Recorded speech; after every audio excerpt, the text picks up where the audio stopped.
Hello students, पिछली class में हमने सब मैट्रिक्स के बारे में पढ़ा था। अब हम आज थोड़ा डिटरमिनेंट के बारे में पढ़ेंगे। तो डिटरमिनेंट और मैट्रिक्स में जो डिफरेंस होता है वो पहले बताता हूँ मैं।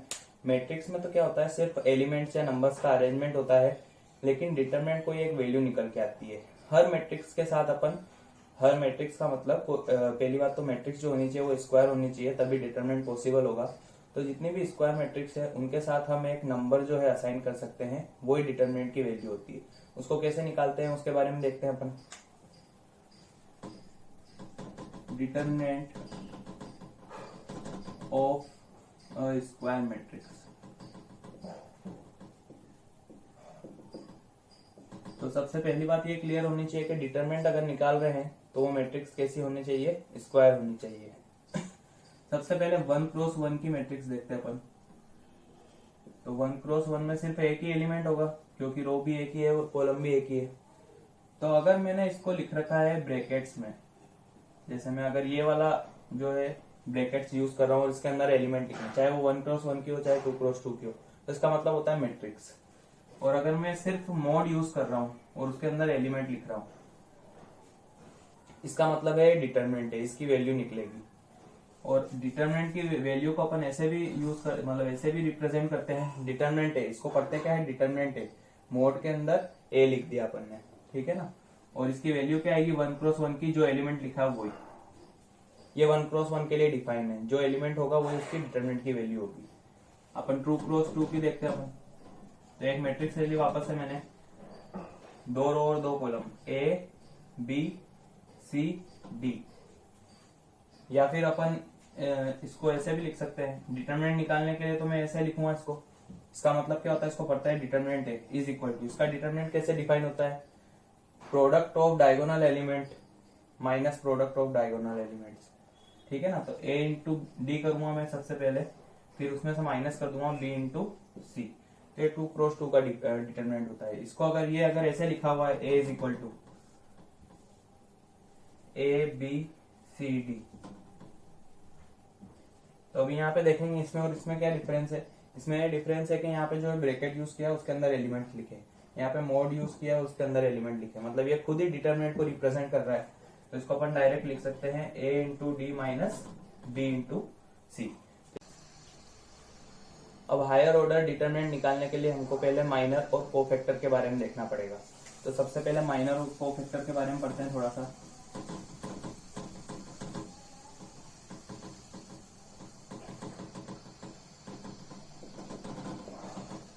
सबसे पहले माइनर के बारे में देखते हैं। तो किसी भी एलिमेंट का minor A I J minor of A I J is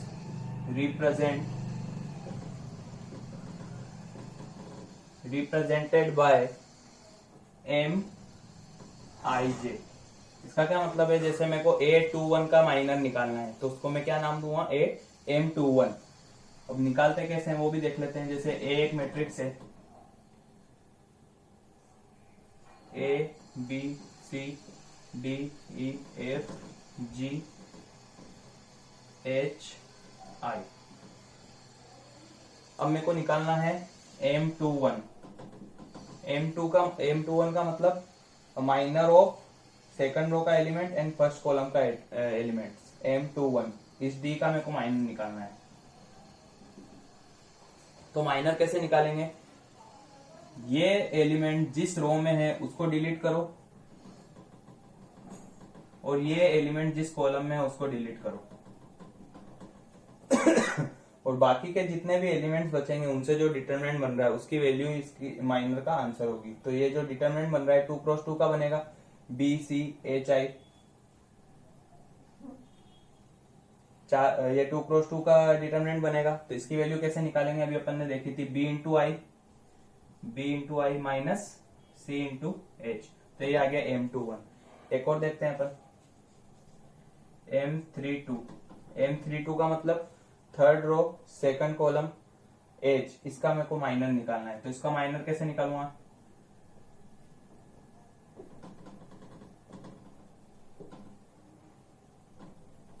ये वाला एलिमेंट जिस रो में है पहले तो वो डिलीट करेंगे, और जिस कॉलम में है वो डिलीट करेंगे। तो बचे वापस से 4 element A C D F। तो इनका जो डिटरमिनेंट का आंसर आएगा वो जो होगा मेरा माइनर का आंसर होगा। तो इसका डिटरमिनेंट का आंसर क्या आएगा, A into F minus C into D. एक और निकाल लेते हैं थोड़ा सा प्रैक्टिस के लिए। M33 मतलब लास्ट वाला एलिमेंट, तो ये वाली रो और ये वाला कॉलम डिलीट होगा। तो जो डिटरमिनेंट बन रहा है 2 क्रॉस 2 का, उसका आंसर ही इसका माइनर का आंसर होगा। A into E minus B into D, ये होता है माइनर। 3 क्रॉस 3 का देख लिया, एक 2 क्रॉस 2 का भी एग्जांपल ले लेते हैं। ये हो गया मेरा 3 क्रॉस 3 का। 2 क्रॉस 2 का देखता हूं मैं, तो एक मैट्रिक्स ली मैंने A B C D। अब मेरे को माइनर निकालना है 1 1 का, M11। तो ये वाली रो और ये वाला कॉलम डिलीट होगा। क्या बचा, मतलब 1 क्रॉस 1 वाली 1 क्रॉस 1 की एक मैट्रिक्स बचेगी, उसका डिटरमिनेंट D, वो एलिमेंट खुद ही आ जाएगा। M12 मतलब फर्स्ट रो सेकंड कॉलम, मतलब ये वाली रो और ये वाला कॉलम डिलीट होगा इस बार। तो कौन बचेगा, C बचेगा, वो आंसर आ जाएगा। तो ये 2 क्रॉस 2 का हो गया। अब अपन देखते हैं कोफैक्टर क्या होता है।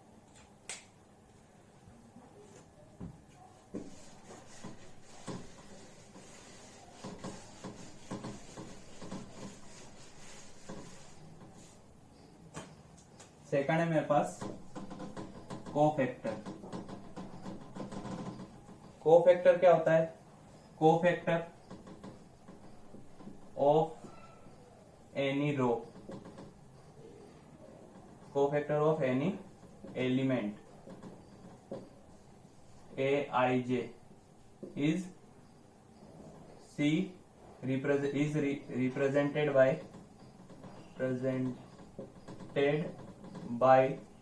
Cij।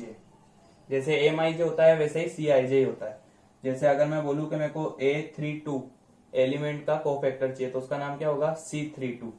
और इसका फॉर्मूला क्या होता है, Cij इक्वल टू -1 की power I plus j Mij। मतलब आपने अगर माइनर निकाल लिया है तो कोफैक्टर निकालने के लिए सिर्फ माइनस का साइन मैटर करेगा, माइनस आएगा या नहीं आएगा। अगर I प्लस जे इवन होगा तो माइनर और कोफैक्टर दोनों इक्वल हो जाएंगे, क्योंकि माइनस जो होगा वो प्लस बन जाएगा। और अगर I प्लस जे ऑड हुआ तो जो कोफैक्टर होगा वो नेगेटिव और माइनर के इक्वल होगा। तो देखते हैं अपन एक एग्जांपल लेके। अब एक न्यूमेरिकल एग्जांपल ले लेता हूं मैं, 1 0 3 2 4 6 5 -1 -2। अब मेरे को निकालना है इसमें C31 का मतलब क्या होगा, थर्ड रो और फर्स्ट एलिमेंट, इसका मेरे को क्या निकालना है, कोफैक्टर निकालना है।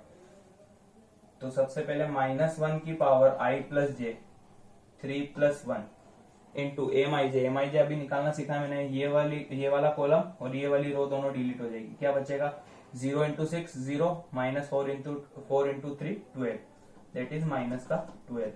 और ये तो प्लस बन जाएगा क्योंकि 3 + 1 इवन हो जाएगा। तो इसका आंसर आएगा माइनस का 12। एक और निकाल के देखते हैं, C22 या C21 निकालना है, मतलब मेरे को सेकंड रो और फर्स्ट कॉलम इसके एलिमेंट का कोफैक्टर निकालना है। तो इस बार ये वाला कॉलम और ये वाली रो डिलीट होगी।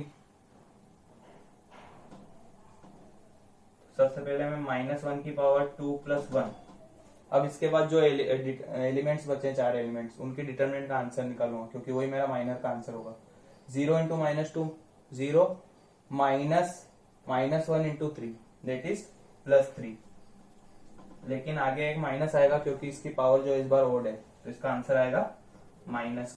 तो माइनर और कोफैक्टर पढ़ने के बाद अब अपन किसी भी ऑर्डर की मैट्रिक्स का जो है डिटरमिनेंट निकाल सकते हैं। तो अब देखते हैं उनको कैसे निकालते हैं। Determinant of any order matrix.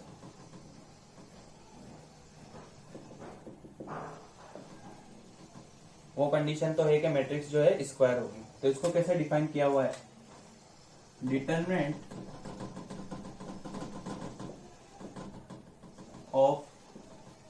any matrix is sum of product of any one row or column with their corresponding cofactor. तो डिटरमिनेंट क्या होता है, मैं कोई भी एक रो ले लूं या एक कॉलम ले लूं, उसके जो एलिमेंट्स है उसका कोफैक्टर के साथ प्रोडक्ट करके सम ले लूं, तो वो जो है मेरे डिटरमिनेंट का आंसर आ जाएगा। तो एग्जांपल के लिए देखते हैं अब अपन 3x3 की मैट्रिक्स लेता हूं मैं। A11, A12, A13, A21, A22, A23, A31, A32, A33। मेरे को इसका डिटरमिनेंट निकालना है। तो डेफिनेशन के हिसाब से अपन एक काम करते हैं कि जो फर्स्ट रो है उससे मैं जो है डिटरमिनेंट की वैल्यू निकाल के देखता हूँ। तो फर्स्ट रो का जो कोफैक्टर होगा इस वाले एलिमेंट का जो कोफैक्टर होगा C11 होगा, इस वाले का कोफैक्टर जो होगा C12 होगा, इस वाले का कोफैक्टर जो होगा वो क्या होगा, C13 होगा। ठीक है, अब अपन देखते हैं कैसे निकालेंगे determinant A equal to definition के हिसाब से जो सम है प्रोडक्ट्स का विद देयर करस्पॉन्डिंग एलिमेंट, यानी A11 का प्रोडक्ट कर देता हूं मैं C11 के साथ, A12 का प्रोडक्ट कर देता हूं C12 के साथ, और A13 का प्रोडक्ट कर देता हूं C13 के साथ, और इन प्रोडक्ट्स का जो है ये सम ही डिटरमिनेंट होगा। तो ये आ जाएगा मेरे डिटरमिनेंट का आंसर। और कोफैक्टर निकालना अभी अपन सीख ही चुके हैं। बेसिकली अपन इस फॉर्मूले को ध्यान नहीं रख के अपन कैसे निकालते हैं वो भी मैं दिखा देता हूँ। सबसे पहले जैसे मैं को फर्स्ट रो से एक्सपेंड कर रहा हूँ मैं डिटरमिनेंट को, तो ये वाला कॉलम और ये वाली रो डिलीट करूंगा, इसका आंसर आएगा A22 into A33, A22 A33 minus A32 into A23। अब इसका प्रोडक्ट करना है इसके साथ A11 के साथ, A11। तो ये जो है A11 है, तो इसका कोफैक्टर जो आएगा वो हमेशा माइनस मतलब माइनर के बराबर ही आएगा, इसके माइनर के बराबर, और माइनर का आंसर तो यही होगा जो लिखा हुआ है। चेंज कहाँ पे होगा, जैसे यहाँ पे 11 है, यहाँ पे 13 है, तो -1 की पावर 11, 1 + 1 प्लस बन जाएगा वो भी, और यहाँ पे भी जो होगा -1 की पावर 1 + 3 प्लस बन जाएगा। इसका मतलब क्या हो गया, इन दोनों एलिमेंट्स के लिए माइनर और कोफैक्टर बराबर हो गए, लेकिन इस वाले एलिमेंट के लिए जो माइनर होगा जो कोफैक्टर होगा वो माइनर के नेगेटिव के इक्वल होगा, क्योंकि यहाँ पे 1 2 है, तो -1 की पावर 1 + 2 3 बनेगा, एक माइनस बाहर आएगा। तो अब यहाँ पे मैं यूज करूंगा -A12 ये वाला एलिमेंट, और इसका अब माइनर निकाल दूंगा। तो ये वाला कॉलम और ये वाली रो डिलीट होगी, A21 A33 A21 A33 A21 A33 minus A31 A23 A31 A23। अब वापस से A13 के लिए प्लस का साइन ही यूज करूंगा, क्योंकि माइनर और कोफैक्टर दोनों जो है इक्वल है। तो यहाँ पे आ जाएगा प्लस A13 इंटू ये वाली रो और ये वाला कॉलम डिलीट हुआ, तो A21 A32 minus A31 A22। तो ये आ गया मेरा डिटरमिनेंट का आंसर 3x3 वाला। ये जो है मैंने अभी फर्स्ट रो के अबाउट एक्सपेंड किया है, किसी भी रो के अबाउट एक्सपेंड कर सकते हैं, किसी भी कॉलम के अबाउट एक्सपेंड कर सकते हैं अपन। अब थोड़ा अपन न्यूमेरिकल एग्जांपल लेके अपन डिटरमिनेंट की वैल्यूज निकालते हैं एक दो की।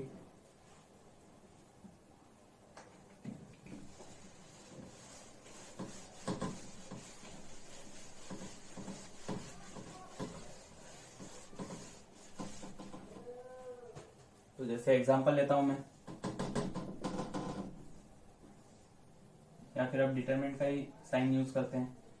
1 0 -2 3 2 -1 5 -1 2। अब इसका मेरे को डिटरमिनेंट निकालना है, तो कैसे निकालूंगा मैं, 1 इंटू इसका माइनर, 2 इंटू 2 4 -1 इंटू -1 1 फिर अब यहाँ पे लगा दूंगा मैं माइनस। माइनस क्यों लगाया मैंने, क्योंकि इस वाले का जो कोफैक्टर होगा वो नेगेटिव ऑफ माइनर होगा, इसलिए मैंने एक माइनर लगा दिया, इंटू 0।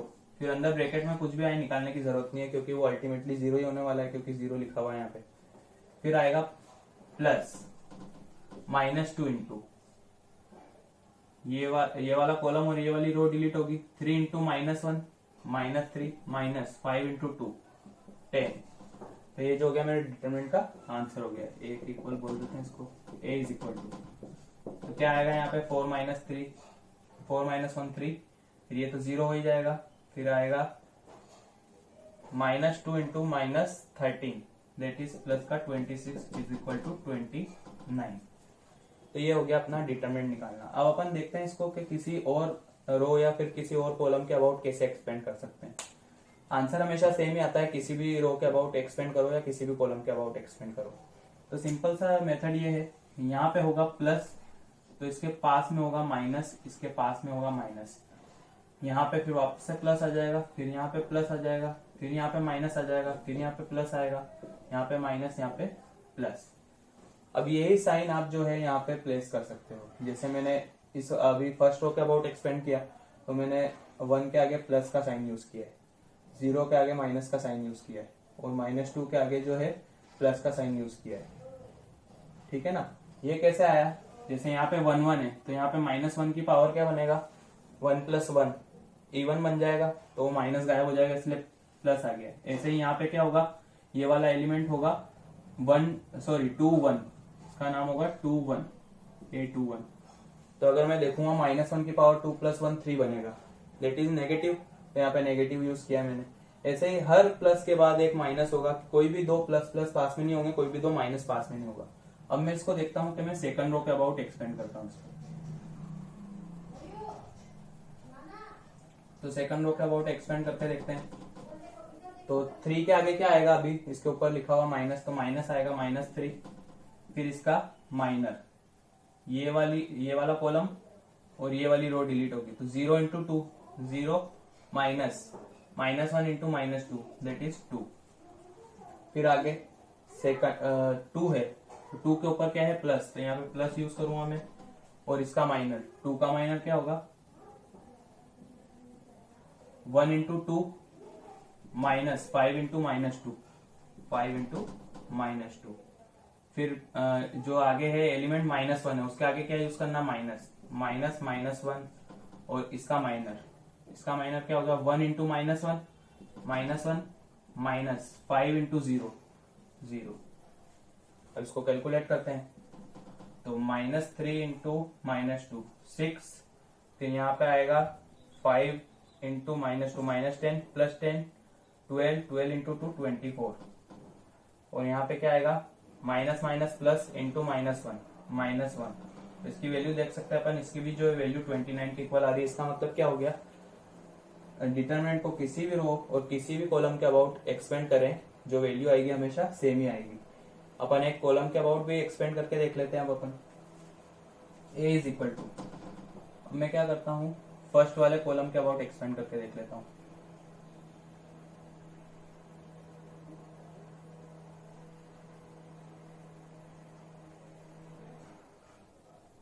चलिए फिर फर्स्ट वाले कॉलम के अबाउट एक्सपेंड करते हैं। तो सबसे पहले प्लस लिखा हुआ, तो 1 के आगे प्लस ही आएगा, और इसका जो है को माइनर, इसका माइनर क्या होगा 2 into 2 4 minus -1 into -1 that is, लिख देता हूँ यहाँ पे 4 इंटू 1। फिर उसके बाद कौन आ रहा है -3 आ रहा है, लेकिन उसके ऊपर जो माइनस साइन है, तो -3 इंटू इसका minor 0 into 2 0 minus -1 into -2 that is 2। फिर क्या होगा, फिर आएगा 5, और 5 के ऊपर जो प्लस है, इसलिए यहाँ पे प्लस का साइन यूज करूंगा, 5 इंटू इसका minor 0 into -1 0 -2 into -2 that is minus का 4। इसको कैलकुलेट करके देखते हैं, 4 - 1 3 -3 इंटू -2 6, और 5 इंटू 4 20। तो देख सकते हैं इसकी भी जो वैल्यू आ रही है 20 + 6 26 + 3 29। जो है तीनों वैल्यू इक्वल है। इसका मतलब क्या है, डिटरमिनेंट की ये खास बात है कि इसको किसी भी रो और किसी भी कॉलम के अबाउट एक्सपेंड करो, आंसर हमेशा सेम आएगा। अब अपन देखते हैं ट्रांसपोज ऑफ अ डिटरमिनेंट।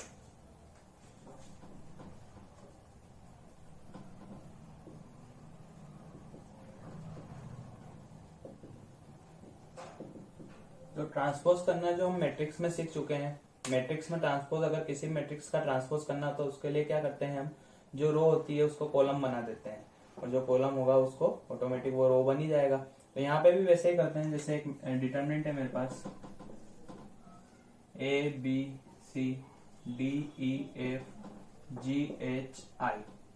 अब मेरे को इसका ट्रांसपोज करना है ए डैश, तो वो क्या होगा, रो को कॉलम बना दो।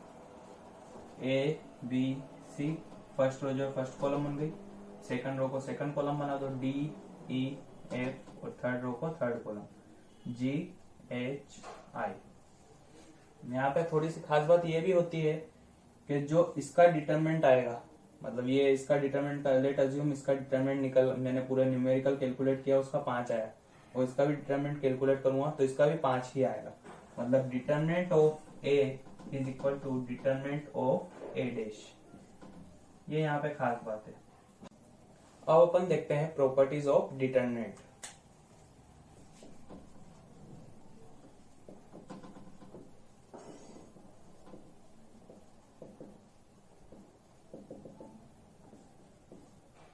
तो वन बाय वन सारी प्रॉपर्टीज देखते हैं। सबसे फर्स्ट प्रॉपर्टी है determinant of A is equal to determinant of A dash.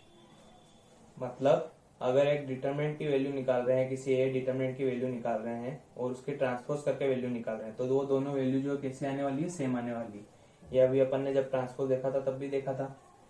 Second property, determinant of A into B is equal to determinant of A determinant of B. इसका क्या मतलब है, पहले मेरे पास दो मैट्रिक्स थी, मैंने उन दोनों को पहले मल्टीप्लाई किया, फिर उसका डिटरमिनेंट निकाला, तो ये इक्वल होता है दोनों के इंडिविजुअल डिटरमिनेंट के प्रोडक्ट के।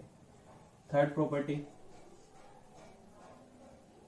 लेमडा इंटू ए, लेमडा जो स्केलर है, जैसे मेरे को लेमडा इंटू ए निकालना है, तो वहां पे क्या होता था, अगर मेरे को किसी भी मैट्रिक्स को किसी के से मल्टीप्लाई करता हूँ, अगर मेरे पास ए मैट्रिक्स है और मेरे को के निकालना है, तो के जो होता है वहां पे हर रो में चला जाता है और हर कॉलम में भी हर एलिमेंट के साथ के मल्टीप्लाई होता है। लेकिन यहाँ पे ऐसा नहीं होता है। यहाँ पे क्या होता है, अगर मेरे को लेमडा इंटू ए निकालना है, डिटरमिनेंट ए निकालना है, तो लेमडा जो होगा वो या तो एनी किसी भी एक रो में जाएगा या फिर किसी भी एक कॉलम में जाएगा। एग्जाम्पल के लिए देखते हैं, मेरे पास ए दिया हुआ है, A B C D E F G H I.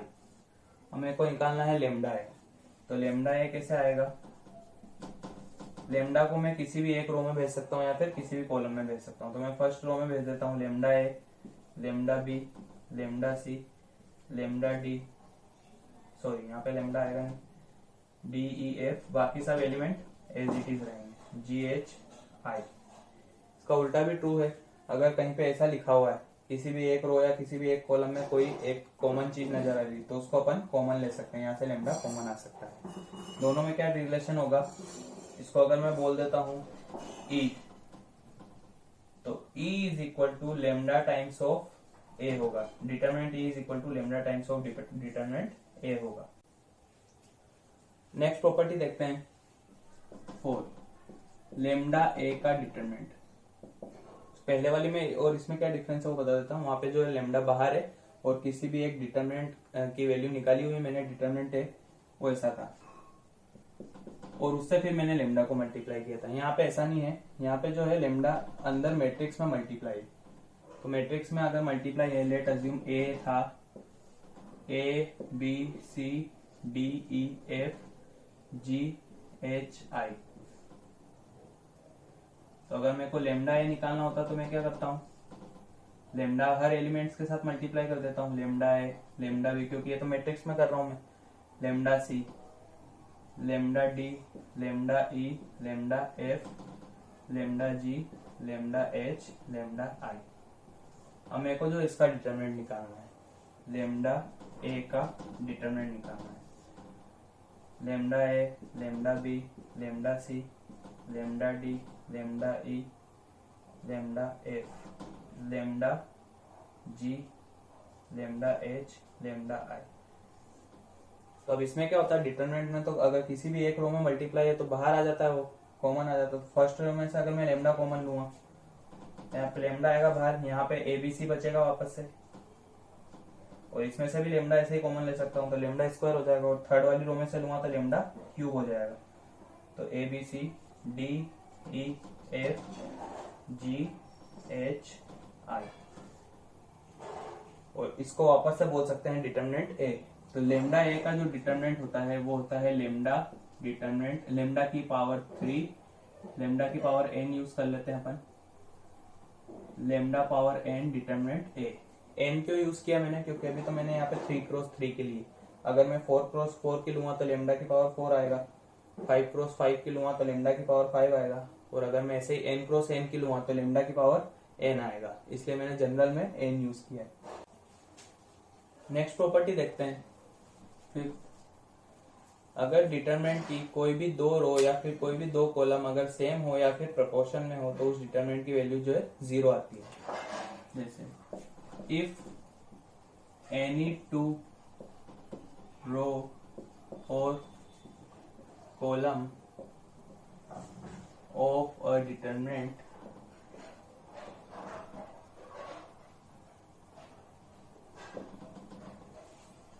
Are same or in proportion, then value of determinant is 0। क्या बोलना चाह रही है ये प्रॉपर्टी?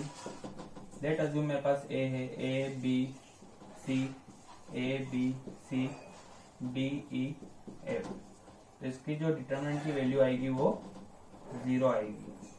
प्रॉपर्टी ये बोलती है कि अगर कोई भी दो रो या फिर दो कॉलम सेम हो, यहाँ पे दो रो सेम है, इसका मतलब इसकी वैल्यू जो आएगी डिटरमिनेंट की 0 आएगी। या फिर प्रोपोर्शन का क्या मतलब है, A B C, lambda A, lambda B, lambda C और डी ई एफ। यहाँ पे अगर मैं देखूंगा तो यहाँ पे जो है फर्स्ट वाली रो और सेकंड वाली रो के हर करेस्पॉन्डिंग एलिमेंट का जो रेशियो आएगा 1/λ आएगा, 1/λ आएगा, 1/λ आएगा। तो इसका आंसर भी क्या आने वाला है, 0 आने वाला है। तो इसको भी देख लेते हैं अपन ओपन करके। ओपन कैसे करेंगे, जो डिटरमिनेंट की वैल्यू निकालना अपन ने सीखा है, ए यहाँ पे प्लस है, यहाँ पे माइनस है, यहाँ पे प्लस है, A B F minus C, फिर यहाँ पे क्या आएगा minus B A F minus C D, A F minus C D, फिर plus C A E minus B D, A E minus B D. इसको ओपन करके देखते हैं, A B F minus A C minus A B F plus B C D plus A C E minus B D E. देखते हैं क्या क्या cancel हो रहा है, ए सी से ए सी कैंसिल हो रहा है, ए बी एफ से ए बी एफ कैंसिल हो रहा है, और बी सी डी से ये बी सी डी है, A E minus B D, A E minus B D, यहाँ पे आएगा B C D, B C D से बी सी डी कैंसिल हो रहा है। इसका मतलब इसकी जो वैल्यू आ रही है वो कितनी आ रही है, 0 आ रही है। नेक्स्ट प्रॉपर्टी देखते हैं, 6 प्रॉपर्टी क्या बोलती है कि स्क्यू सिमेट्रिक मैट्रिक्स होगी तो उसका जो डिटरमिनेंट आएगा वो हमेशा 0 आएगा, ऑड ऑर्डर की स्क्यू सिमेट्रिक मैट्रिक्स।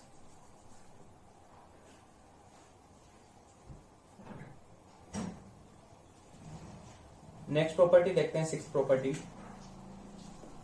6 प्रॉपर्टी ये बोलती है कि अगर कोई ऑड ऑर्डर की स्क्यू सिमेट्रिक मैट्रिक्स है, स्क्यू सिमेट्रिक मैट्रिक्स क्या होता है वो भी अपन पढ़ चुके हैं, तो उसका डिटरमिनेंट जो होगा हमेशा 0 आएगा। Determinant of a skew symmetric matrix of odd order is always 0। Skew symmetric matrix लेते हैं। स्क्यू सिमेट्रिक मैट्रिक्स में जो डायगोनल एलिमेंट होते हैं वो सारे कैसे होते हैं? 0 0 0 0। और यहाँ पे जो एलिमेंट होगा उसका नेगेटिव यहाँ पे होगा, यहाँ पे जो एलिमेंट होगा उसका नेगेटिव यहाँ पे, यहाँ पे जो एलिमेंट होगा उसका नेगेटिव यहाँ पे। तो मैंने 3x3 की अभी मैंने जो है मैट्रिक्स ली है। 5x5 के लिए भी सेम होगा, लेकिन इसमें जो है हायर ऑर्डर के इतने मैटर नहीं करते, इसलिए अपन सिर्फ 3x3 के बारे में बात कर रहे हैं। तो इसका डिटरमिनेंट निकाल के देखते हैं। डिटरमिनेंट कैसे निकालेंगे? यहाँ पे प्लस, फर्स्ट रो के अबाउट ही एक्सपेंड कर रहा हूं मैं, प्लस माइनस प्लस, तो 0 इंटू कुछ भी लिखूं कोई मतलब नहीं है, क्योंकि अल्टीमेटली 0 आने वाला है। फिर आएगा माइनस a, और फिर आएगा 0 इंटू माइनस है 0 minus minus b into C, फिर आएगा plus b into minus a into minus C, A minus 0 into minus B 0। अब इसको कैलकुलेट करके देखते हैं। ये तो 0 हो ही गया। फिर यहाँ पे क्या होगा? Minus minus plus B C, minus का ए बी सी, और यहाँ पे क्या आ जाएगा?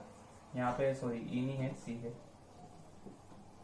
यहाँ पे जो होगा सी होगा, प्लस का ए बी सी। तो ये भी कैंसल आउट हो गए। डिटरमिनेंट ए जो आ गया वो क्या आ गया? 0 आ गया। तो कोई भी स्क्यू सिमेट्रिक मैट्रिक्स लेता हूं मैं ऑड ऑर्डर की, तो वो हमेशा उसका डिटरमिनेंट जो होगा हमेशा 0 आएगा। नेक्स्ट प्रॉपर्टी देखते हैं, 7th property.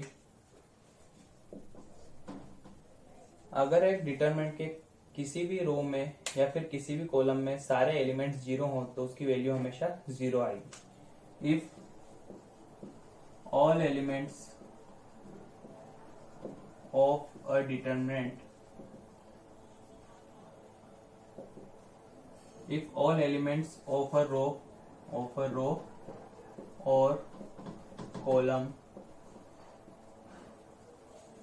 is 0, then value of determinant is 0। अगर कोई भी रो के और कोई भी या फिर किसी भी कॉलम के सारे एलिमेंट जो होंगे 0 होंगे तो उसकी जो वैल्यू आएगी डिटरमिनेंट की वो 0 आएगी। जैसे एग्जांपल के लिए 0 0 0 A B C D E F, ये ऑब्वियस सी बात है।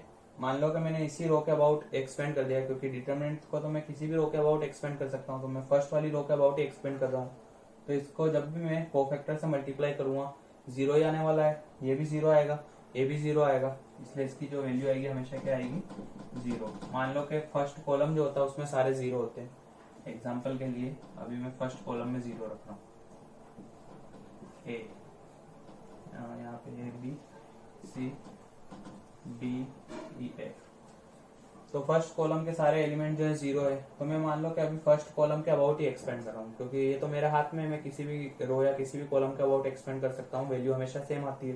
तो मैं फर्स्ट कॉलम के अबाउट एक्सपेंड कर रहा हूँ, तो इसको जब मैं कोफैक्टर से मल्टीप्लाई करूंगा 0 बनेगा, इसको कोफैक्टर से मल्टीप्लाई करूंगा ये भी 0 बनेगा, इसको कोफैक्टर से मल्टीप्लाई करूंगा तो ये भी 0 बनेगा। तो अल्टीमेटली डिटरमिनेंट की वैल्यू 0 आएगी। नेक्स्ट प्रॉपर्टी देखते हैं, एट प्रॉपर्टी।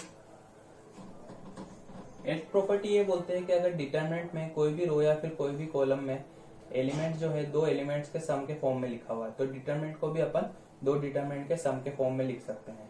जैसे एग्जांपल के लिए मेरे पास फर्स्ट वाली रो में जो है a1 प्लस a2, हर एलिमेंट 2 एलिमेंट्स के सम के फॉर्म में लिखा हुआ है, b1 plus b2 c1 plus c2 d e f g h i। तो अगर डिटरमिनेंट को मैं एक्सप्रेस करूंगा 2 डिटरमिनेंट के सम के फॉर्म में, तो बाकी की जो 2 रो रहेगी वो सेम रहेगी, d e f g h i d e f g h i। यहाँ पे आ जाएगा a1 b1 c1 a2 b2 c2। तो ऐसे अपन एक्सप्रेस कर सकते हैं, लेकिन इसमें खास बात ये रहती है कि अपन जब भी एक्सप्रेस कर रहे हैं तो एक रो को या फिर एक कॉलम को एक बार में करना है। फिर अगर कहीं पे और भी सम में लिखे हुए, जैसे मान लो कि सेकंड रो में भी अगर सम में लिखा हुआ था, तो अब यहाँ सेकंड रो को एज इट इज रखते हैं, थर्ड रो को भी एज इट इज रखेंगे, फिर अब वापस से एक्सप्रेस कर सकते हैं इसको। नेक्स्ट प्रॉपर्टी देखते हैं, 9th प्रॉपर्टी। अगर मैं किसी भी डिटरमिनेंट की एक रो या फिर एक कॉलम को इंटरचेंज करता हूं तो उसका डिटरमिनेंट का जो साइन होता है वो चेंज हो जाता है। जैसे a is equal to a1 a2 a3 b1 b2 b3 c1 c2 c3।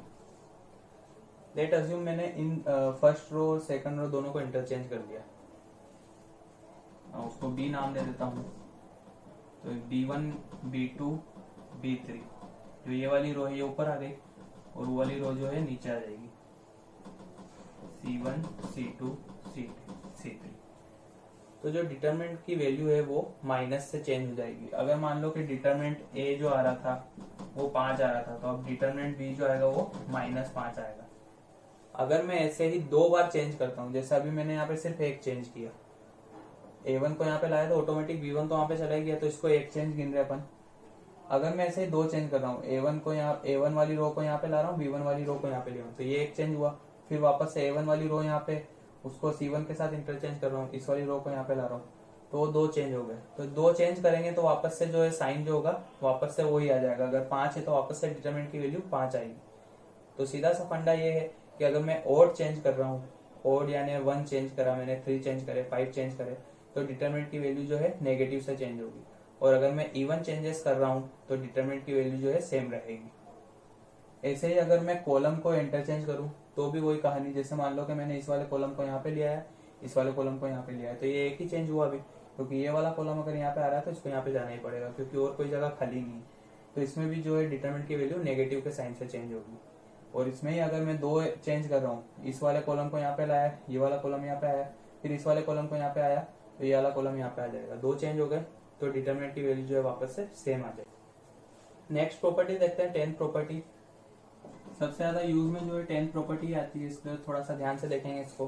10th property ये बोलती है कि डिटरमिनेंट की अगर किसी भी रो को किसी भी कांस्टेंट से मल्टीप्लाई करके किसी दूसरी रो में ऐड कर दें तो उससे डिटरमिनेंट की वैल्यू, ऐड कर दें या सब्ट्रैक्ट कर दें तो उससे डिटरमिनेंट की वैल्यू जो होती है सेम ही रहती है, चेंज नहीं होती है। या फिर मैं किसी भी कॉलम को किसी दूसरे कॉलम में ऐड करूं या सब्ट्रैक्ट करूं या किसी कांस्टेंट से मल्टीप्लाई करके ऐड करूं तो उसकी वैल्यू जो है सेम रहती है। जैसे एग्जांपल से समझते हैं अपन। ए लिखा हुआ है मेरे पास a1 a2 a3 b1 b2 b3 c1 c2 c3। तो अगर इसमें मैंने ऑपरेशन लगाया तो ऑपरेशन को भी लिखना होता है। उसको कैसे लिखते हैं, r1 goes to r1 plus r3। इसका मतलब क्या है, r1 को जो मैंने किससे रिप्लेस कर दिया, r1 प्लस r3 से। मतलब ये वाली जो फर्स्ट वाली रो है, r1 का मतलब फर्स्ट रो, तो इसको मैं कैसे लिखूंगा, इस वाली रो में इस वाले रो को ऐड करके लिखूंगा, मतलब करेस्पॉन्डिंग एलिमेंट को ऐड करके लिखूंगा।